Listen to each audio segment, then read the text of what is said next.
آقا کریم علیہ السلام نے ارشاد فرمایا، حضرت عبداللہ ابن عباس روایت کرتے ہیں، حضرت ابن عمر نے بھی اس کو روایت کیا، اربعن اذا کن فیک فلا علیک ما فاتک من الدنیا۔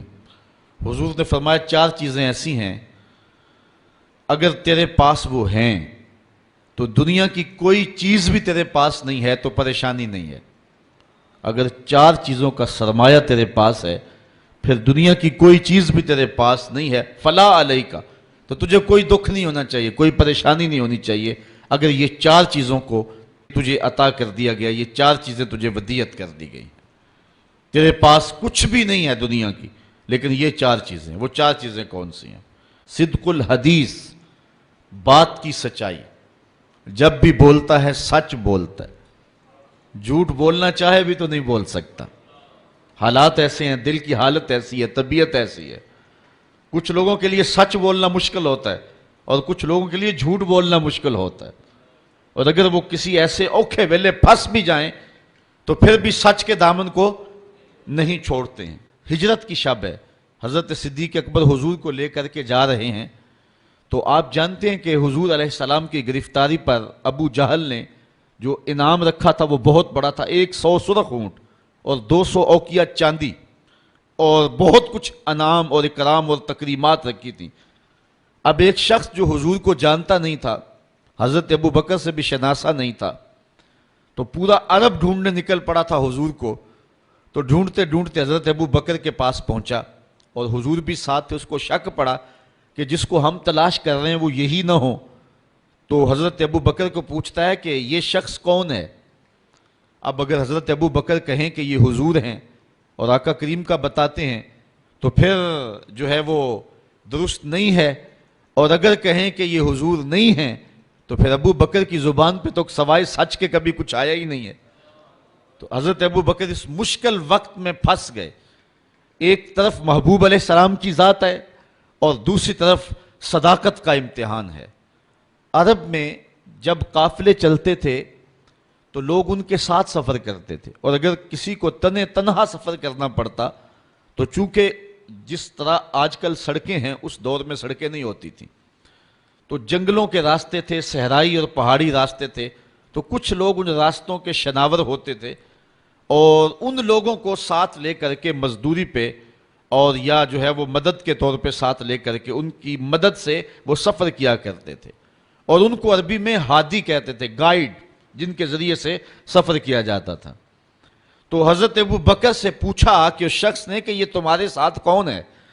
تو حضرت ابو بکر صدیق ایک لمحے کے لیے تو پریشان ہوئے اور پھر فوراً کہا، ھذا ہادی یہدینی الی صراط المستقیم، یہ میرا ہادی ہے جو مجھے سیدھی راہ پہ لے کے جا رہا ہے۔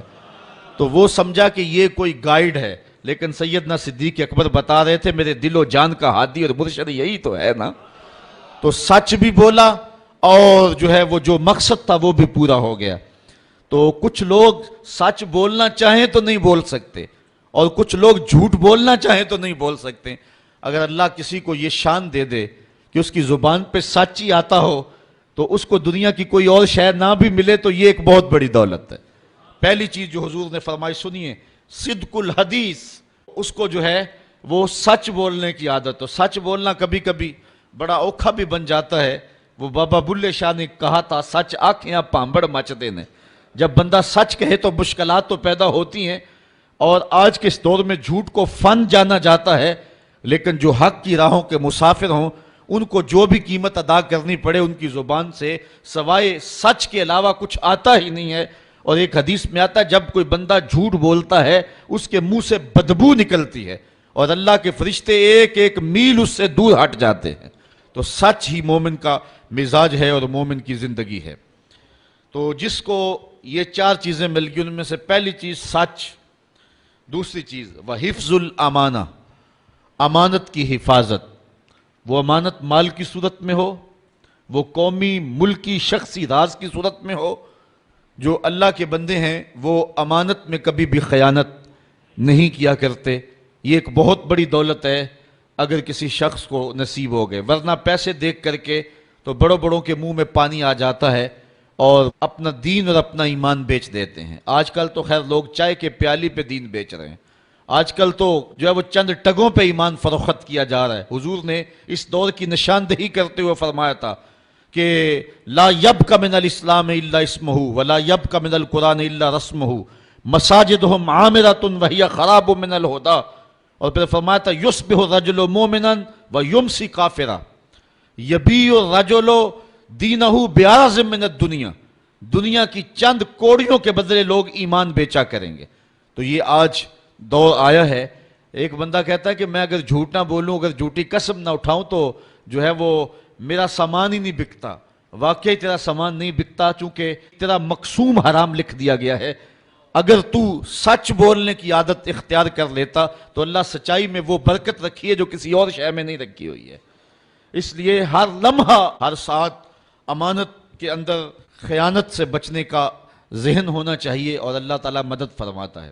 تیسری چیز وحسن الخلق، اور حسن خلق، اچھا خلق، اور ایک دوسرے کے ساتھ جو ہے وہ اچھائی اور برتاؤ کا اچھا طریقہ. ہم نے خلق کا مفہوم صرف یہ سمجھ لیا ہے کہ کسی کو ہنس کے ملنا یہ اچھا خلق ہے. یہ خلق میں شامل ضرور ہے، لیکن صرف ہنس کے ملنا اور پھر جڑیں کاٹتے رہنا، خیانت کرنا، اور پشت کے پیچھے جو ہے وہ غیبت کرنا اور اس کو نقصان پہنچانے کی کوشش کرنا، یہ منافی ہیں ساری چیزیں حسن خلق کی.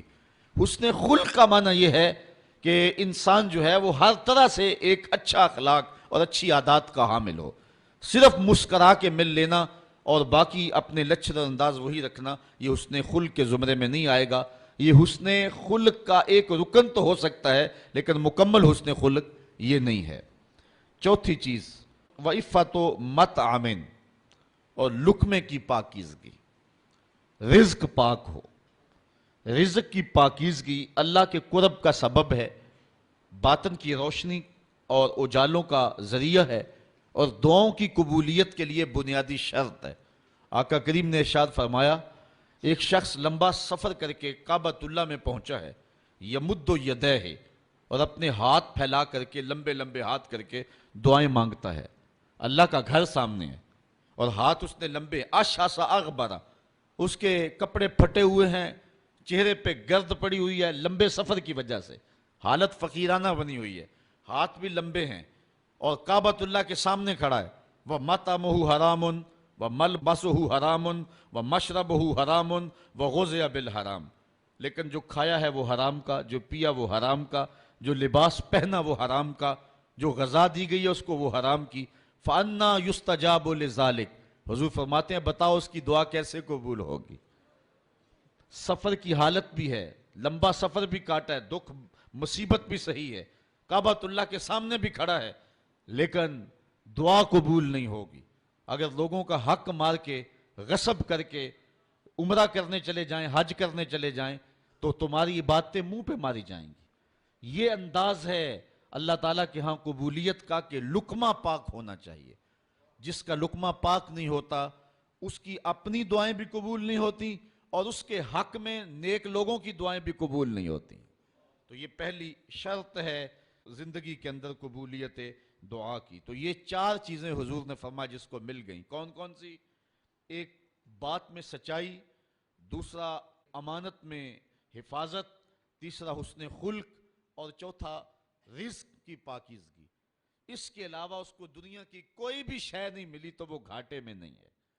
اور اگر کسی کے پاس یہ چار چیزیں نہیں ہیں، باقی کائنات کی ہر شے اس کے پاس ہے، تو وہ کوڈی مل نہیں اس کا، اور اللہ کے نزدیک اس کی کوئی قدر